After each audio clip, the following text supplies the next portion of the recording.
Саламатсыздар биздин сүйүктүү көрүүчүлөрүбүз. Бүгүн сиздер менен түстүү тасма берүүсү жана мен Айжамал. Сиздер үчүн интернет желесинен кызыктуу жана пайдалуу маалыматтарды айтып бергенге аракет кылабыз. Биздин чыгарууну аягына чейин көрүңүздөр. Мурунку чыгарылыштардагыдай эле биз сиздерге Юлия Ферназ жана Айбек Надырбеков аттуу ультратриатлонисттерибиздин ийгиликтери менен бөлүшөбүз. Кийинки видеодо алар 6-күндү Талас облусунда кантип өткөзүшкөнүн көрө аласыздар. Перенес на беговой, так как это сейчас не очень безопасно для здоровья. Суунун фазасы чуркоо жолуна которулат. Бул спортчунун ден соолугу үчүн кооптуу. Киров атындагы суу сактагычында суу агызылгандыктан айланасында кароосуз калган имараттар жатат. Биз тобокелге салбай, суу этабын чуркоого өткөзөбүз. Суунун температурасы 15 градусту түзөт. Все-таки перенесем водный этап на беговой. Температура воды также составила 15 градусов. Сегодня позагораем. Ровно 10, да. Ровно 10 километров. Ой. Лучше бы, конечно, плавательный этап, потому что во время плавания тело чуть расслабляется. Бүгүн марафондун 6-күнү. Күч калбай калгандай сезилет. Бирок биздин спортчубуз чуркап, шайтан арабатып, сууда сүзүү гана эмес, тамашалап позитивдүү жүрөт. Юлия Ферназ бир жумадан бери 7 Ironman аралыгын чуркап жатат. Ал мындай марафонду өзү ойлоп тапкан. Дүйнөгө белгилүү патенттелген бренд Ironman триатлонунун эрежелери боюнча спортчу 3,8 чакырым сууда сүзүп, 42 жана 2 чакырым марафондо чуркап өтүп, 180 чакырым велосипед менен аралыкты басып өтүшү керек. Ким бул шартты аткарса, темир адам деген сыймыктануучу ысым алып жүрөт. Биздин спортчу андан ары алдыга карай кетти. Ал баары мүмкүн экенин далилдеп, Кыргызстандын ар бир аймагында 7 күн катары менен 7 Ironman'de өтүүнү чечти. Ысык көл, Нарын, Баткен, Жалал Абад облустары артта калды. Бардыгынын саны 7ге жетти. Эми Талас облусунда 6-күнү кандай өткөнүн айтып беребиз. 7 дней подряд. Каждой из областей Кыргызстана. А их, напомним, всего 7. Позади Иссык-Кульская, Нарынская, Баткенская, Джалалабадская области. Сейчас мы расскажем, как прошел 6-й день в Таласской области. Завершится... Триатлон Чүй облусунда өзүнүн туулуп өскөн шаары Бишкекте сентябрдын 21-inde түнү аяктады. Таласта Кировская суу сактагычынын суусуна түшүүгө ылайыксыз болду. Суунун температурасы 15 градус суук. Абдан суук болсо да, башкы себеп мында. Андагы суу агызылган жээги жараксыз болуп, кароосуз калган имараттын айланасында экен. Спортчунун ден соолугуна зыян келтирбеш үчүн суу этабынын ордуна чуркоо этабы болот. Ал Ironman триатлонунун дүйнөлүк практикасында тыюу салынган эмес. Таласта Юлия тамашалагандай күнгө күйүп, күн астында 42 чакырым чуркап өткөндөн башка суу этабы үчүн дагы 10 чакырым кошулат. Шутит Юлия, позагораем. К 42,2 километрам бега под солнцем добавилось еще 10 из-за пропуска водного этапа. Ее загару реально теперь можно... Эске салсак, Юлия Ферназ Супер Триатлон Челлендж 7 Ironman'ды дагы бир спортчу Айбек Надырбеков менен биргеликте баштаган. Бирок тилекке каршы Айбек буту менен байланышкан кыйынчылыктарга туш болду. Ага карабастан, ал Юлияга Бишкекте кошулуп, челленджди алар баштаган сыяктуу эле чогуу аяктоого аракет кылат. Совместно, так же, как они его начали. Эске салсак, акция кайрымдуулукка арналган. Ал эми биз спортчуну Бишкекте тосуп алабыз. Юлия Коновалова, Бигболт Асанакунов, специально для ТВ 1KG. Азыр спорт модага айланып калды. Ал эми кийимдердеги модалык тенденцияларын дүйнө жүзү боюнча мода үйлөрү жана дизайнерлер жаратышат. Кийинки видеодо сизге мода тарыхындагы өзгөчө мода шоуларынын бири — Курчак театрын көрсөтөбүз.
Эми биз жердеги болуп жаткан окуялардан Венера планетасына өтөбүз. Ал жерде жашоо болушу мүмкүн дешет. Бирок кийинки видеодо бул маалымат туура же туура эмес экенин кененирээк айтып беребиз. Жашоо Венерада табылган.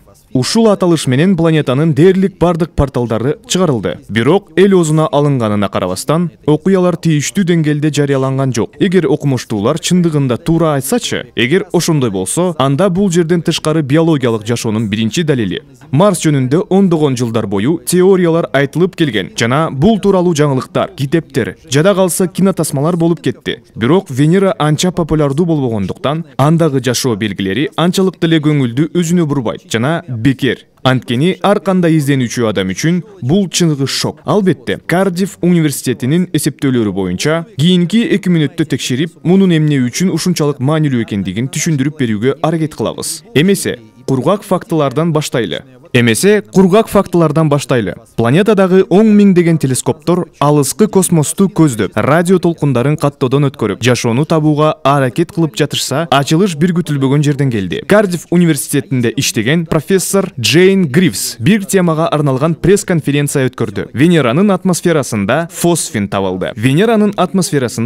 табылды. Ал кургактык шартында, ушул сыяктуу көлөмдө бактериялардын жашоо активдүүлүгүнүн натыйжасында пайда болот. Башкача айтканда, логикалык жактан тирүү организмдер ысык планетанын булуттарында бир жерде иштеп газ өндүрүшөт. Ооба, бул жөн гана гипотеза, бирок фосфиндердин бар экендиги чындык экендигин түшүнүү керек. Алгач аны Гавайидеги Максвелл телескобу байкап, андан кийин 45 телескоптон турган алма техникасы менен тапкыч 2 жолу текшерилип, алардын бардыгы Венерада фосфин бар экендигин ачык түшүндүрүштү. Фосфин өзү болбосо дагы так ушундай эле мүнөздөмөлөргө фосфиндердин укмуштуудай аналогу. Кайсы гана логика болбосун, бирок баары бир ал эмне? Фосфин бул адамга өтө уулуу жана чириген балыктардын жытындай сезилген газ. Бизди сактап кала турган нерсе анын өтө аз бөлүгү. Жерде табигый жол менен өндүрүлөт. Фосфин чагылган түшкөндө жана вулкан атылганда бөлүнүп чыгышы мүмкүн. Бирок көңүл бураарлык нерсе бул учурларда газдын көлөмү аз болуп чыгат. Жетиштүү өлчөмдө аны 2 жол менен алууга болот. Биринчиси ак фосфорду ысык шелеч менен аралаштырууга болот. Ал коргоого байланыштуу тармактарда жүргүзүлөт. Бирок Венеранын шартында сиз түшүнгөндөй бул өзгөчө мүмкүн эмес. Ал жерде лаборатория жок. Экинчиси, биздин планетада козу карындардын, курттардын жана бактериялардын айрым түрлөрү салыштырмалуу түрдө жетиштүү көлөмдө фосфин бөлүп чыгарат. Ошондуктан 1-2 жыл мурун окумуштуулар фосфинди келгиндердин жашоосун издөөчү белгилер катары аныкташкан. Анткени ал табигый түрдө атмосферага кичинекей өлчөмдө бар. Эгер ал жетиштүү болсо, анда бул тирүү организмдердин иш-аракеттеринин натыйжасы. Баары логикалуу, туурабы? Албетте, Венерада козу карындар же курттар бар экенине ишенүүгө болот. Венера планетасы жерге караганда күнгө 1,5 эсе жакын. Парник эффектине байланыштуу анын атмосферасы Меркурийден да ысык. Жада калса коргошун 460 градуста эрийт. Ошентип, Венерада өтө өнүккөн жашоонун болушу мүмкүн эмес. Бирок бир факт бар. Анын атмосферасында фосфин бар. Тагыраагы Венерадан 50 чакырым жогору. Ал жакта белгилүү болгондой, күкүрт кычкыл газы менен күкүрт кислотасынын кичинекей булуттары калкып жүрөт. Бирок ошентсе да, алар тыгыз жана ал жердеги басым жердегидей эле. Мындан тышкары температура окшош. Венеранын үстүңкү катмары Марска караганда жылуу жана биздин планетага окшош. Ошентип, Венерадан 50 чакырым алыстыкта жашоо шарттары канааттандырарлык экен. Эгер сиз фантастика жана үрөйүү учуунун фанаты болсоңуз, анда бул тасма сиз үчүн. Корея өлкөсү белгилүү Пусан поезди тасмасынын 2-чи бөлүгүн чыгарды. Анын трейлерин кийинки видеодон көрүңүз.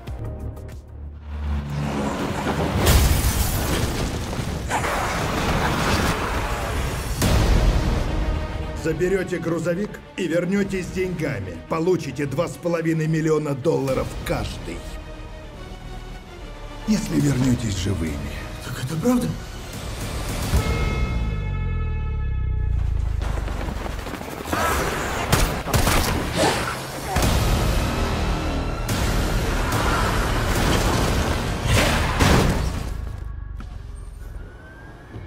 Залезай в машину.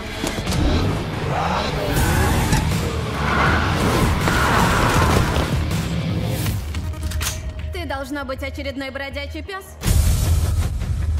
Разве это не прекрасно? Мы так старались! Объявляю охоту открытой! 61-й, выходи! Да! Номер 61! Выдвигаемся после заката.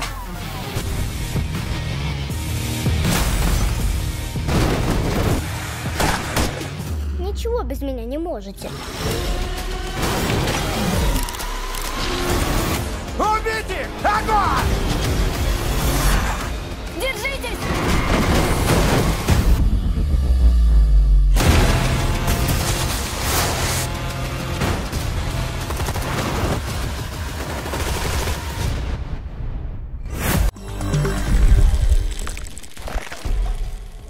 Япония экономикасы жогору технологиялык жактан өнүккөн өлкө.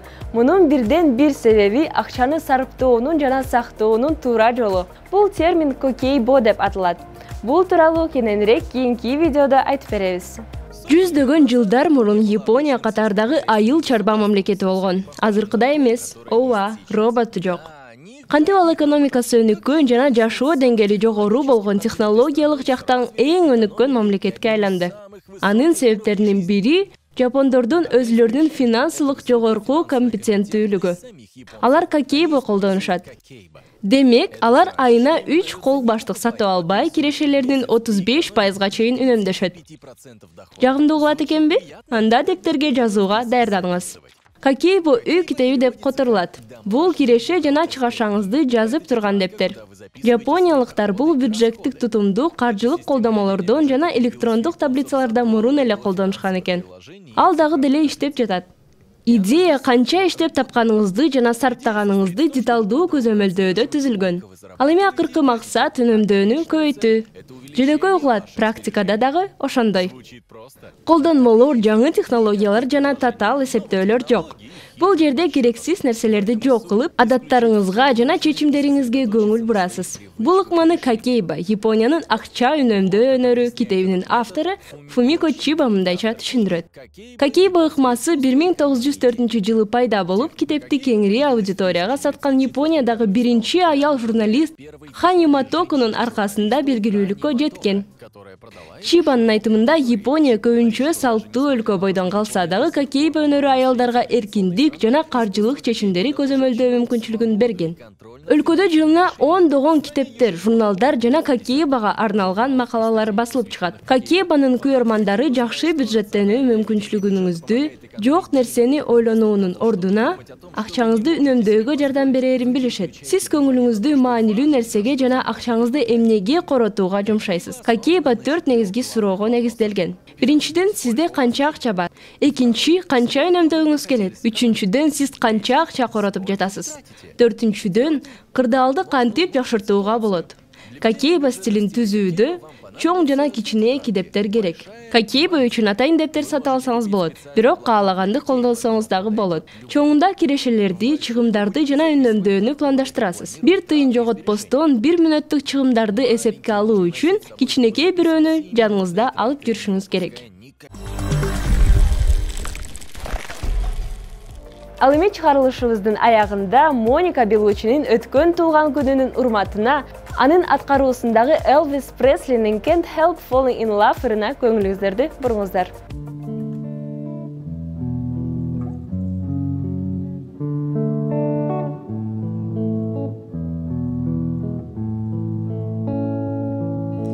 Wise men say only fools rush in, but I can't help falling in love with you.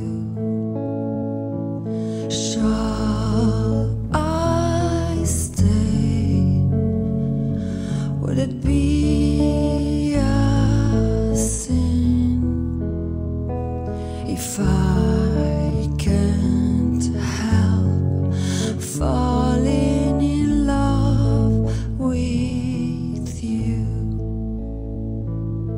Like a river flows surely to the sea, darling, so it goes. Some things are meant to be. Take my whole life too.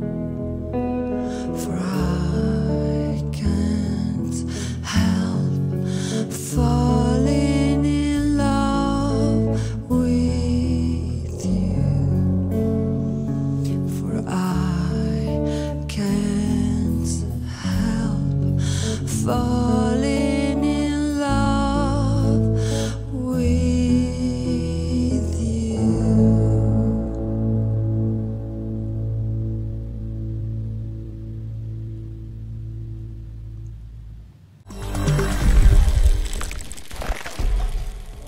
Ушундай көңүлдүү нотада биз чыгарыбызды аяктайбыз жана сизге тынчтык менен бакубат жашоо каалайбыз.